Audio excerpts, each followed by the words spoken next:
प्रकाश अंबेडकर को ओवैसी ने एक बार फिर साथ मिलकर चुनाव लड़ने का ऑफर दिया है। वीबीए को एमआईएम ने साथ आने का ऑफर दिया। 2019 में साथ मिलकर चुनाव लड़ी थी वीबीए और एआईएमआईएम। 2019 में एमआईएम ने महाराष्ट्र में जीती थी एक सीट। वीबीए को एक भी सीट पर जीत नहीं मिली थी, लेकिन पार्टी कई सीटों पर दूसरे और तीसरे स्थान पर रही थी। वीबीए ने कांग्रेस एनसीपी को कई सीटों पर नुकसान पहुंचाया था। अश्विन पांडे जी न्यूज संवाददाता मेरे साथ लाइव जुड़ रहे हैं। अश्विन, उधर एमबीए की बैठक चल रही है, कुछ सीटों को लेकर अभी भी पेच फंसा हुआ है। संजय निरुपम आप जानते ही हैं खुलकर सामने आ गए हैं, कांग्रेस के खिलाफ वो बयानबाजी कर रहे हैं। इधर एमआईएम जो है वो भी अभी जोड़तोड़ में लगी हुई है, वो वीबीए को कह रही है कि भाई साथ आकर चुनाव लड़िए प्रकाश आंबेडकर की पार्टी। क्या खबर आपके पास, क्या अपडेट?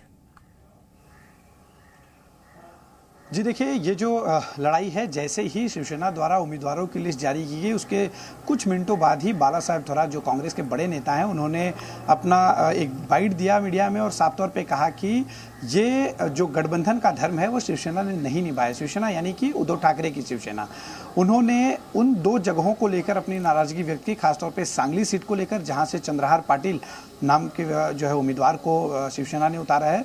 वो चाहते थे कि वो सीट पर यानी सांगली वाली सीट पर कांग्रेस का उम्मीदवार उतरे।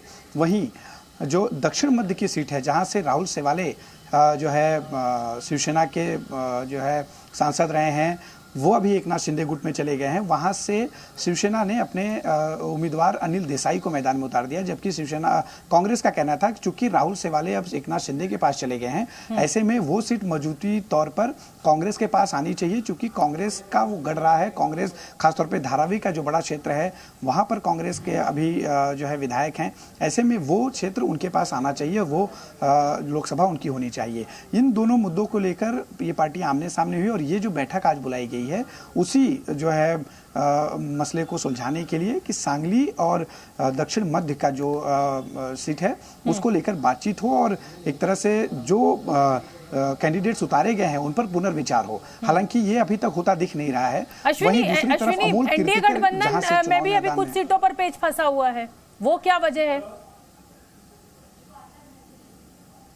जी देखिए, एनडीए गठबंधन में पेच फंसा है और यही कारण है कि अभी तक एकनाथ शिंदे या फिर एनसीपी की तरफ से उम्मीदवारों के नाम का ऐलान नहीं हुआ है। दो सीटों को लेकर एक प्रेस कॉन्फ्रेंस में भले ही कहा गया एनसीपी की तरफ से, खासतौर पे जो रायगढ़ की सीट है जहां से मौजूदा सांसद सुनील तटकरे हैं, वहां से वो मैदान में उतरेंगे। बारामती सीट को लेकर चर्चा बहुत ज़्यादा जो है कि अजित पवार की पत्नी जो है वो सुनेत्रा पवार, वो मैदान में रहेंगी सुप्रिया सुले के सामने, यानी ननद भाभी एक दूसरे के आमने सामने रहेंगी। लेकिन बीजेपी ने इस बीच अपने 23 उम्मीदवारों की 24 उम्मीदवारों की लिस्ट उन्होंने जारी की है। कल ही उन्होंने नवनीत राणा को जो एक अलग पार्टी से थी लेकिन विचारधारा के तौर पर और हर बार मुद्दे जो है बीजेपी को लेकर वो बीजेपी के मुद्दे को समर्थन करती थी और यही वजह है कि उन्हें बीजेपी में शामिल कराया गया। चूंकि वो सिटिंग एमपी हैं अमरावती से, इसलिए उन्हें टिकट दे दिया गया है। यानी 24 सीटों का जो आंकड़ा है वो बीजेपी ने जारी कर दिया है और आने वाले दिनों में 2 से 3 दिनों में बाकी जो है सीटों का जो है हल निकलेगा। इस बीच गोविंदा को लेकर काफी चर्चा तेज हो गई है।